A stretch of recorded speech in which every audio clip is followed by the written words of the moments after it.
Olá, bom dia. Sejam todos bem-vindos para o nosso Café com Evangelho.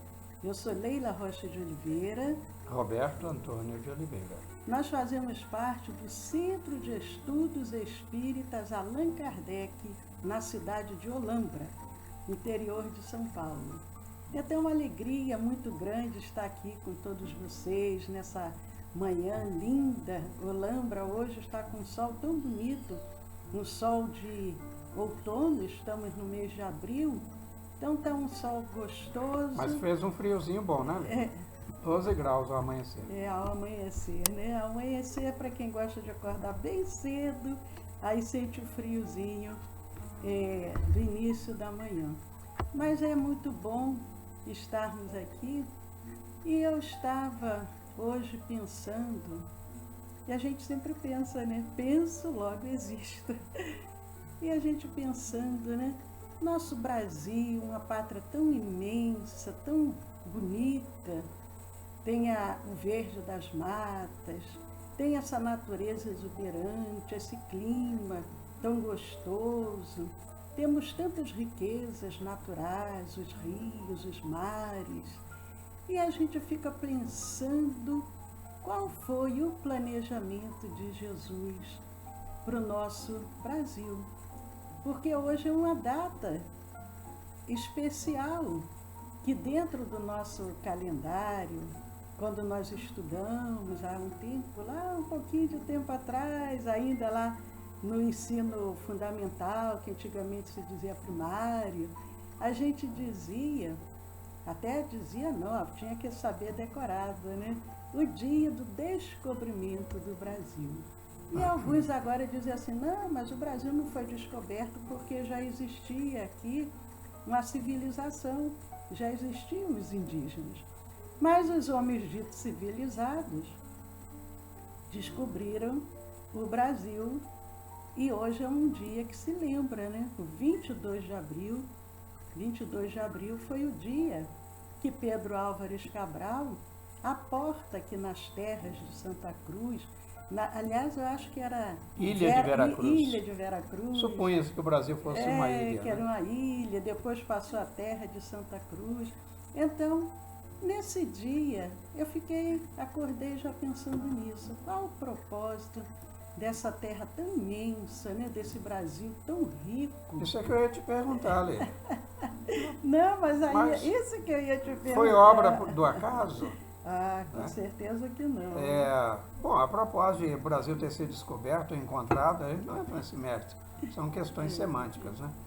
O que a gente tem que pensar é exatamente se houve uma coincidência, ou se houve uma intuição, ou antes ainda um planejamento. E aí, você fica com o que, Lê? Existe sempre, né? Sempre um planejamento. Então houve um planejamento. Do lado espiritual, a gente sabe que nada é por acaso. Nem antes, nem depois. Sempre há um planejamento, porque Deus está no comando de tudo. E nós sabemos, né, que Ele escolheu Jesus para estar à frente do nosso planeta Terra. Porque quando a gente imagina, e eu nem consigo imaginar, cada dia que a ciência diz, encontrou-se um novo planeta, são bilhões de galáxias, bilhões disso, bilhões daquilo, trilhões de... Então, Deus tem uma rede imensa de espíritos trabalhando com Ele. E o nosso planeta não deixaria de ser diferente. Ô, Leila, você está muito falante, por isso eu vou te provocar. Você já reparou que o Brasil tem a forma de um coração? O Brasil tem a forma de um coração. E aí, né? o que você acha? É uma simbologia? Opa, aqui está dizendo que a bateria do nosso notebook está acabando. O que está acontecendo? Dá licença, Leila. Você toma o seu café e o notebook precisa de energia. Continua falando essa resposta. Então, eu estou aguardando essa pergunta. Mas o nosso Brasil, ele tem essa forma interessante porque a gente sabe que há milhões de anos atrás houve uma separação. O planeta se afastou, né? A África se afastou da atual América, né? Então houve uma separação, porque antes era tudo junto, né? Imagina como que deve ter sido essa revolução nesse momento. Mas para chegar ao que o Brasil é hoje, a gente tem que voltar um pouquinho no tempo. Lá pela época da Idade Média, a época das Cruzadas, que as Américas, né, ainda não era conhecida. E naquele período da humanidade, o mundo político, social, ele encontrava-se assim num turburinho muito grande.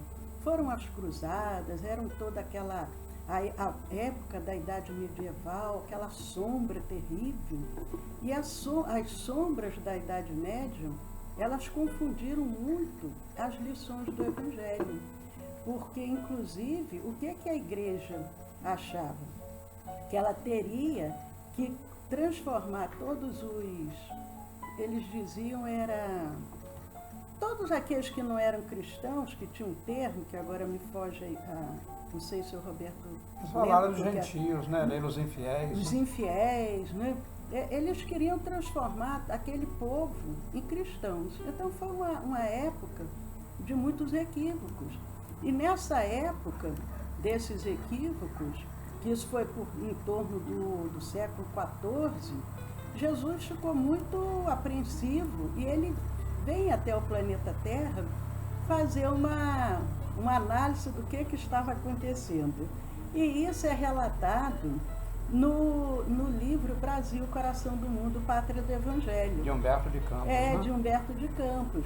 Logicamente que de uma forma poética, de uma forma de um grande escritor dos dois planos da vida. Então ele diz que naquele período o planeta Terra, né, o nosso planeta, ele se apresentava assim,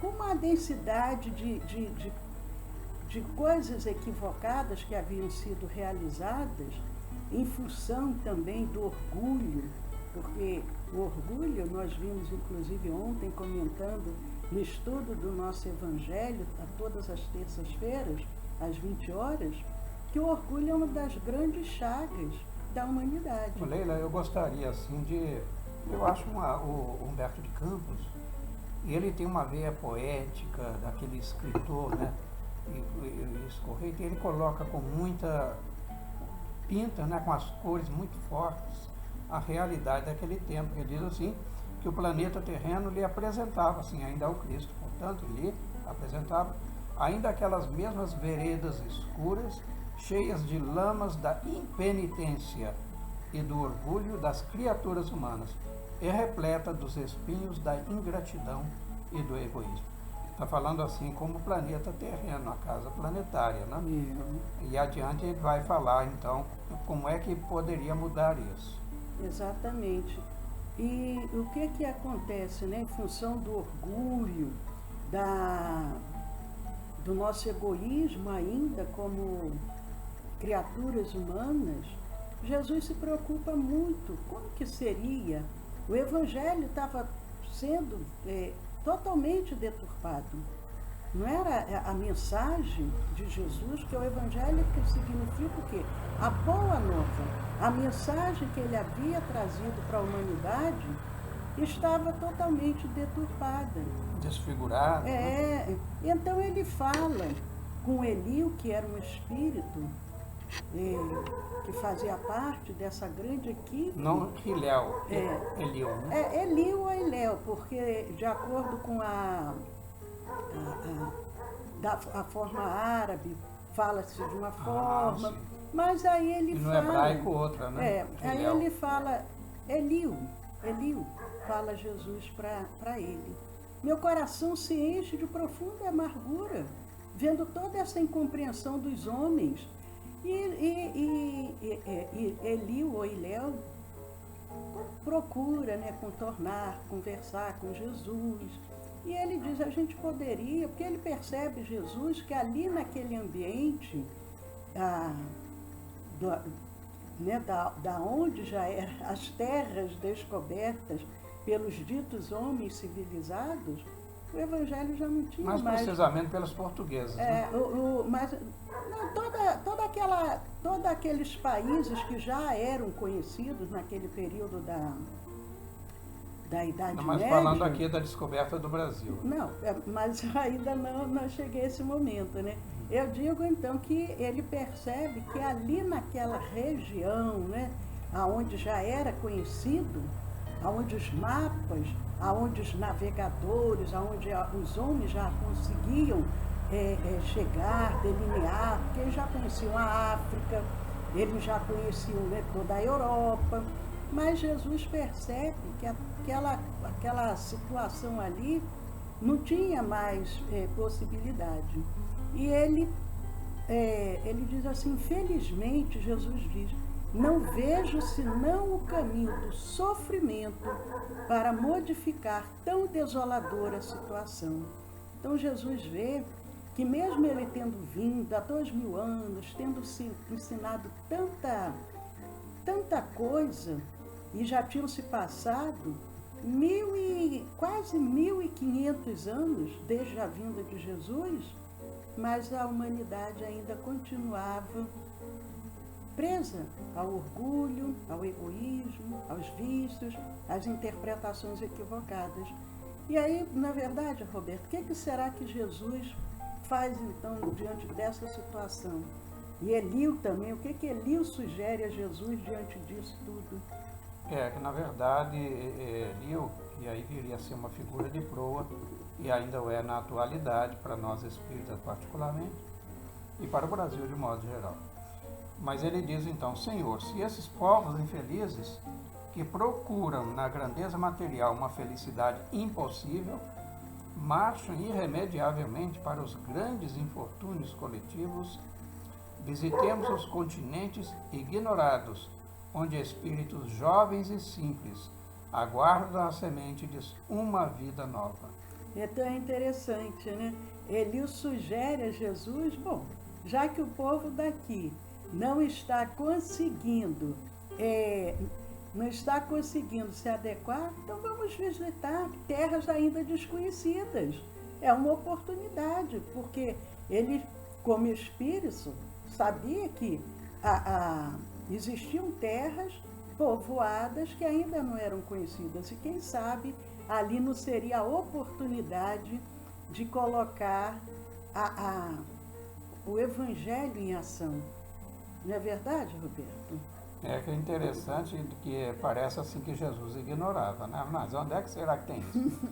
É claro que não, né? Porque Jesus, ele, como todo educador emérito, e ele o era, e ainda é. E ele então já faz uma provocação, né?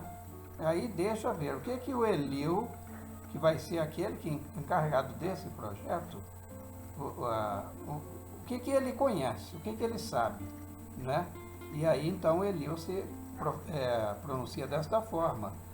E aí a narrativa de Humberto de Campos diz que a caravana fulgurante, deixando um rastro de luz na imensidade dos espaços, encaminhou-se ao continente que seria mais tarde o mundo americano. E aí inicia a saga, né? Quando viria então a reencarnar aqui os grandes navegantes, né? Os descobridores, sobretudo em terras portuguesas, né, Lei? Exatamente.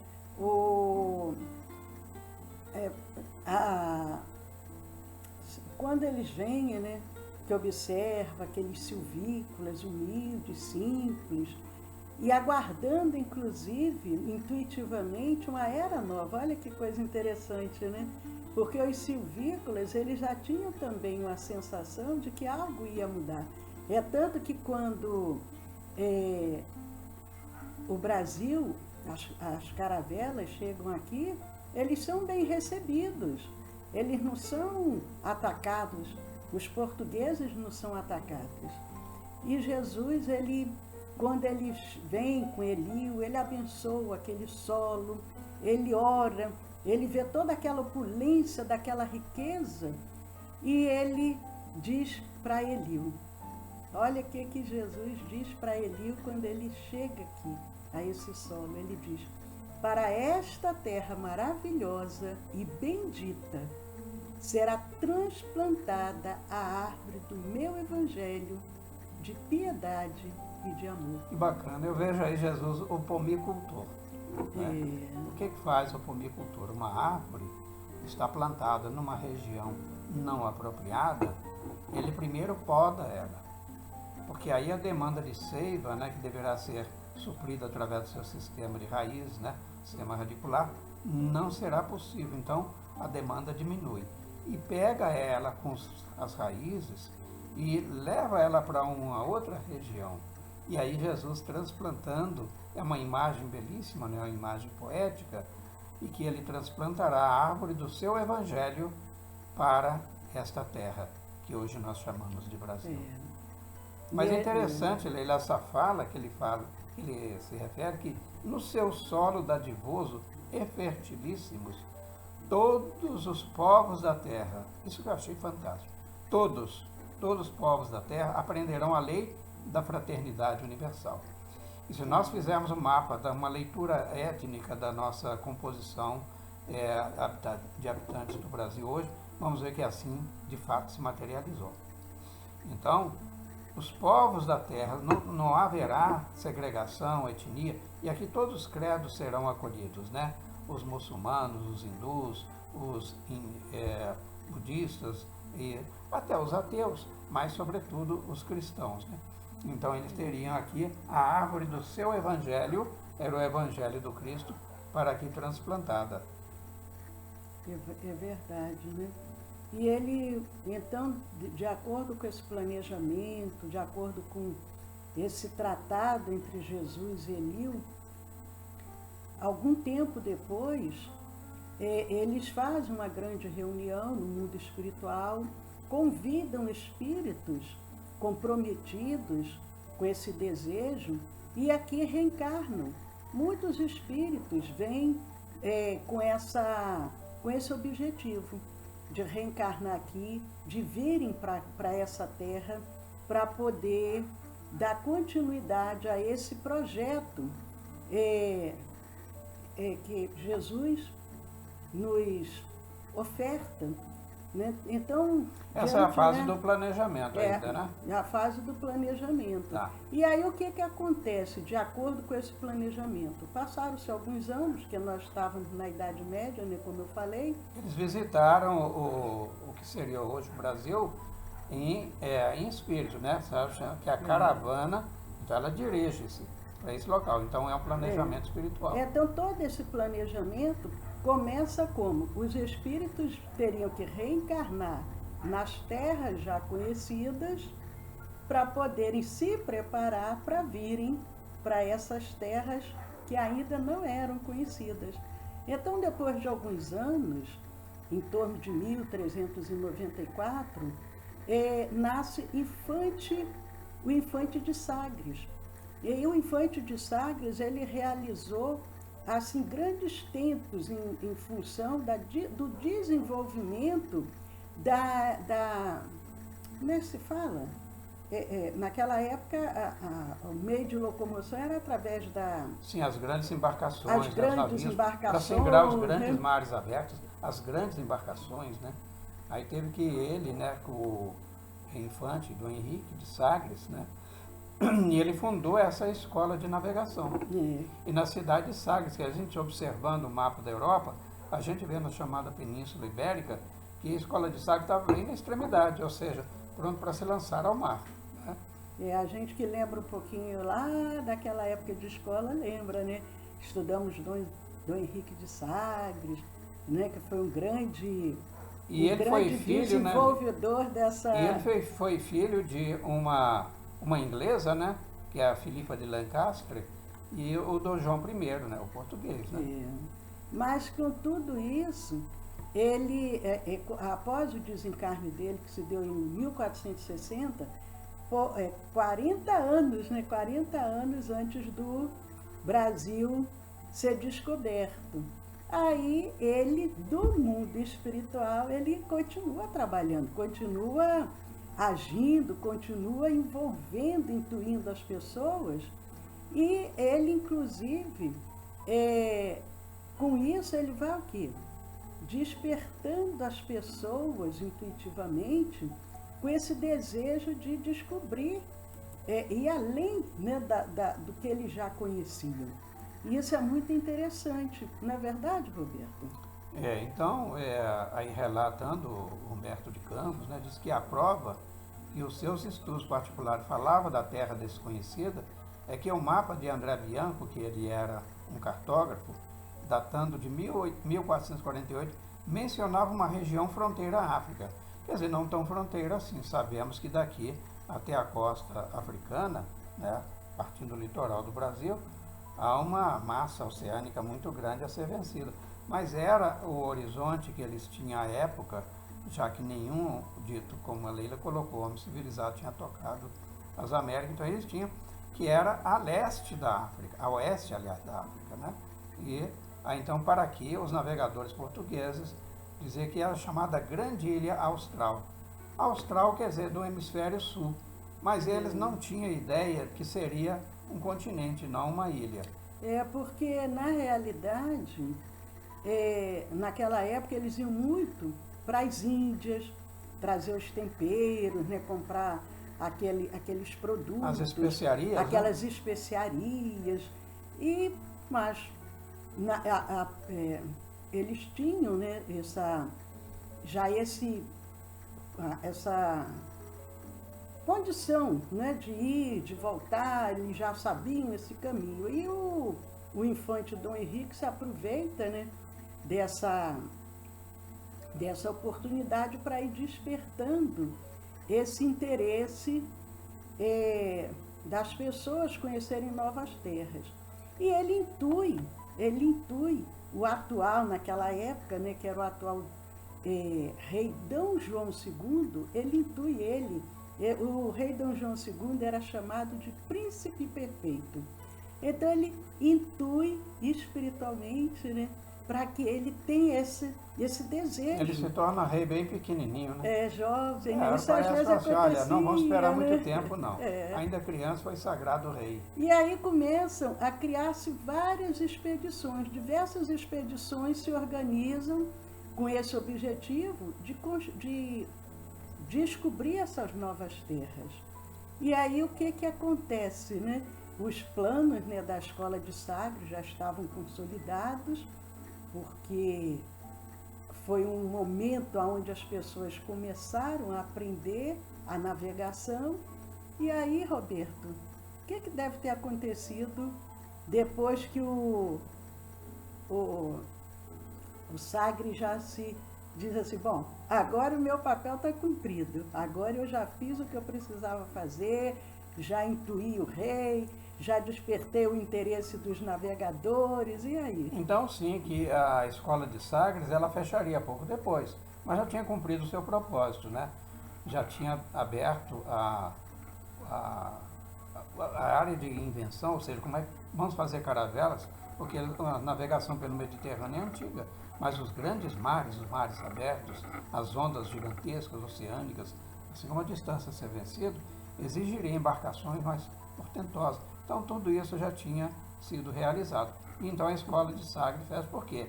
De acordo com os planejamentos mais altos, os planos da escola de Sagres já estavam consolidados. É o que acontece com Pestalozzi, né? Depois que ele traz toda aquela orientação que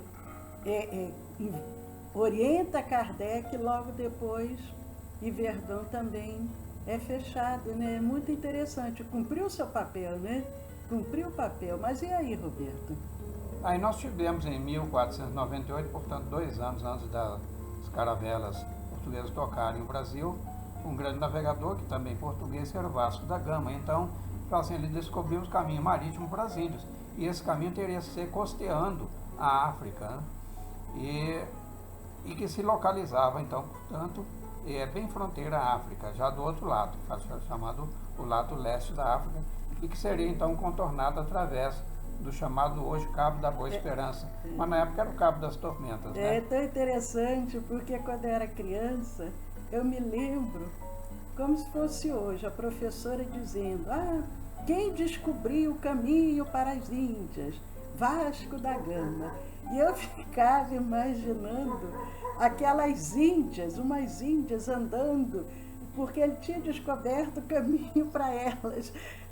Quando as coisas não são muito bem explicadas, a gente interpreta de uma forma tão diferente, né? Não tinha nada a ver.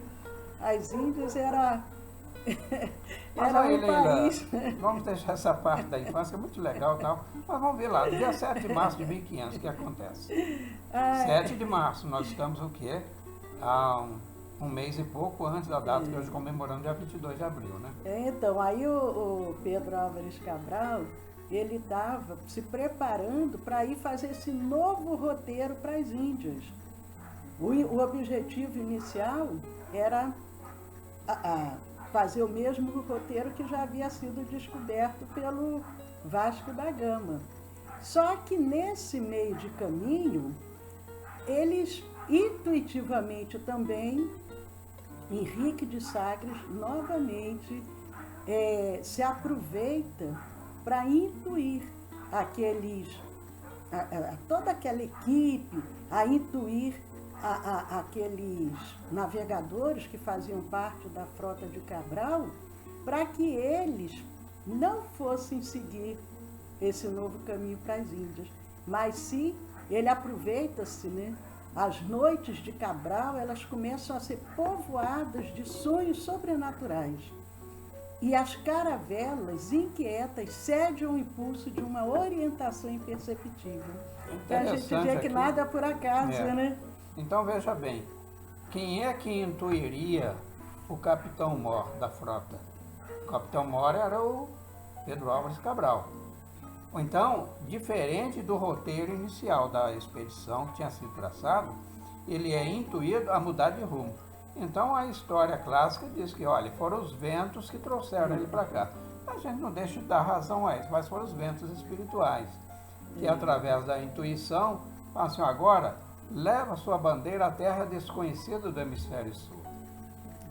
E aí, segundo Humberto de Campos, porque a história tem a sua forma de narrar, e é possível realmente até que ventos tivessem ajudado para que eles pudessem, porque eles se locomoviam através dos ventos, mas para poderem chegar aqui. Então os caminhos das Índias são abandonados.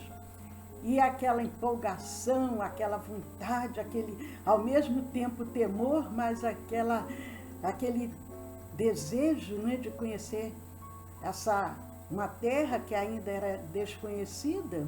Mas sim, Leila, só que tem um detalhe, a saga, ela é gigantesca, porque durante essa travessia houve momentos de revolta, de motim, porquanto atingidos pela calmaria, e não era uma caravela que se pudesse movimentar com remos, são caravelas grandes mesmo, né? Um calado muito alto, muito profundo, e um costado também alto. Então o castelo de proa, ele chegava aí, conforme narram os pesquisadores, a mais de 10 metros de altura. Então, com a calmaria, ou seja, a ausência de ventos, então todas as naus da esquadra, elas ficam a matroca, e os marinheiros, prevendo então uma escassez de gêneros, a água potável, inclusive, eles ensejam uma revolta. E aí precisava então de um espírito preparado, né, nessa escola de navegadores que viemos referir, para vencer essa peleja, né? Mas porque é como aconteceu com Moisés, né? Toda hora era uma revolta, né? Todos se revoltavam, porque estava faltando isso, estava faltando aquilo, e Deus sempre provendo, mas nós seres humanos ainda somos sempre queremos mais, né? A verdade é essa, né? Então, toda aquela assistência espiritual fornecida por aquele mensageiro invisível, que era o Henrique de Sagres, vai ali envolvendo uma esperança, vai acalmando aqueles homens rudes. Imagino aqueles navegadores daquela época, como não deveriam ser, tinham que ser rudes, tinham que ser muito corajosos. Mas quando eles começam a avistar aquelas primeiras aparições assim já de terra, a alegria, a esperança vai se tomando conta de todos. E aí o que acontece, Roberto? Então, pela amostra da água, porque quem navega sabe que quando você está próximo ao litoral, próximo é relativo, né? Você não está nem com ele na linha do horizonte. E pela água você já começa a observar folhas, ramos, isso significa que estão próximo do litoral. e quando é avistado, então, aporta-se na ilha de Porto Seguro, né, a cidade que hoje tem esse nome, lá na Bahia, e ali, como que um ato de gratidão, rendendo homenagens ao Cristo, então o símbolo da cristandade era uma cruz. Então é celebrada a primeira missa e eles foram carinhosamente, festivamente, recebidos pelos silvícolas, aqueles nossos irmãos que já habitavam essas terras. E assim Frei Henrique Soares, da cidade de Coimbra, ele celebra a primeira missa campal aqui no Brasil. Foi maravilhoso, ainda na praia. Né? Maravilhoso porque não houve violência, né? E aquelas assembleias espirituais que ali se encontravam, que logicamente que eles vieram envolvidos por toda aquela equipe espiritual, durante todo o trajeto, sob as vistas amorosas de Jesus, eles abençoam aquelas praias extensas, claras, aquelas florestas maravilhosas, o verde que dominava toda aquela mata, porque devia ser exuberante. Eram pequenas construções apenas para abrigar aqueles silvícolas. E Henrique de Sagres, no espírito, aquele mensageiro de Jesus, rejubila-se, porque aquela proposta inicial de Jesus, que já datava de começava a se materializar, né, em terras do Brasil, né? Com certeza. E aí o que ele diz nesse momento tão sublime? Diz, de mestre, graças ao vosso coração misericordioso, a terra do Evangelho florescerá agora para o mundo inteiro. Veja bem, já era uma precognição. O que hoje fazem aqueles que saem daqui para divulgar o Espiritismo mundo afora? Levando a mensagem do Evangelho. Então floresce para o mundo inteiro. E com certeza. Aliás, tem muita coisa a falar, e a mensagem do espírita, quando a região gente do Cruzeiro, diz, né, que esses mensageiros levam essa mensagem, é porque o espiritismo é o cristianismo redivivo. Então, Eliu agora fica sem as preocupações, sem aqueles receios, porque Jesus diz, a região do Cruzeiro, onde se realizará a epopeia do meu evangelho, estará antes de tudo ligada eternamente ao meu coração. E Jesus diz mais, as injunções políticas serão secundárias, porque o objetivo desse solo santificado é o sinal da fraternidade universal, unindo todos os espíritos. Então, o objetivo de Jesus, ao escolher o Brasil como sendo o coração do mundo e a pátria do Evangelho, é para isso. Então, Leila, aqui que é interessante a gente enfatizar isso. Ele diz que esse solo estará ligado eternamente ao meu coração. Ou seja, Jesus não dorme, não cochila, está permanentemente ligado conosco, inspirando homens de bem, de progresso, a ciência e, sobretudo, a caridade. Né? Com certeza. E aí ele diz, é ao meu coração que ela se encontra ligada para sempre. E foi assim que Portugal, que é um país pequeno, conseguiu manter ao longo de 3 séculos, sem nenhuma modificação, enquanto outros países, como os ingleses, franceses, espanhóis, dominaram várias terras e acabaram essas terras sendo fracionadas. Portugal conseguiu manter durante 3 séculos o Brasil com a mesma forma que ele possuía desde o início. E Humberto de Campos diz que nunca houve um exemplo como esse em toda a história do mundo. Então nós percebemos que o planejamento divino é perfeito. Não é verdade, Roberto? Se nós observarmos, por exemplo, a chamada América Espanhola, vemos como está fragmentado, né? E veja bem, nós não empreendemos nenhuma guerra de conquistas. Nós não anexamos absolutamente nenhum território, porque como as dificuldades eram muito grandes, então os espanhóis eles fracionaram as terras conquistadas nas Américas, que deu origem a todos os países que hoje vemos no mapa sul-americano. Mas o Brasil, embora as chamadas lutas intestinas, ele se manteve íntegro. E essa forma que hoje conhecemos como de um coração, ela viria a ser ampliada através de outros missionários que também desceram à terra para fazer essa diferença, são os chamados bandeirantes, né? E aí a gente não termina mais de falar do Brasil, gente. O nosso tempo é curto, nós ficamos por aqui, né? Só para fechar a fala de Humberto de Campos, que aí ele diz que o coração geográfico do orbe, quer dizer, do planeta, né? Porque o Brasil é o coração do planeta, não se podia fracionar.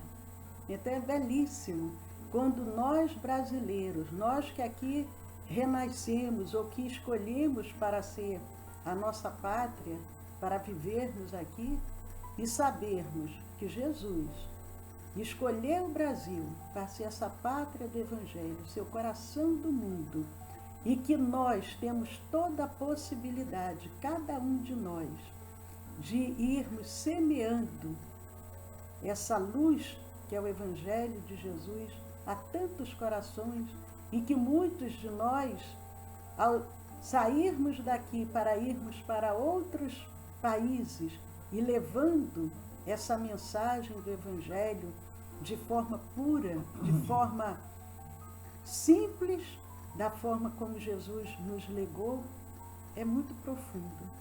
E nesse dia 22 de abril de 2020, nós lembramos de todos esses espíritos de luz que trabalharam em benefício da nossa pátria, que continuam trabalhando, estando à frente Ismael, que é o nosso governador espiritual, e nós só podemos dizer muito obrigado, Pedro Álvares Cabral, muito obrigada a todos esses espíritos, Elio que vieram para nossas terras. E que é o nosso Ismael.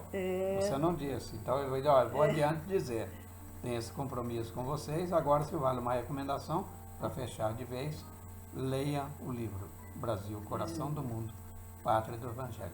Vocês vão ver uma saga inumerável de benfeitores espirituais que velam permanentemente pela nossa integridade e que nos dá muita tranquilidade nesse momento de dias um pouco tumultuosos, né?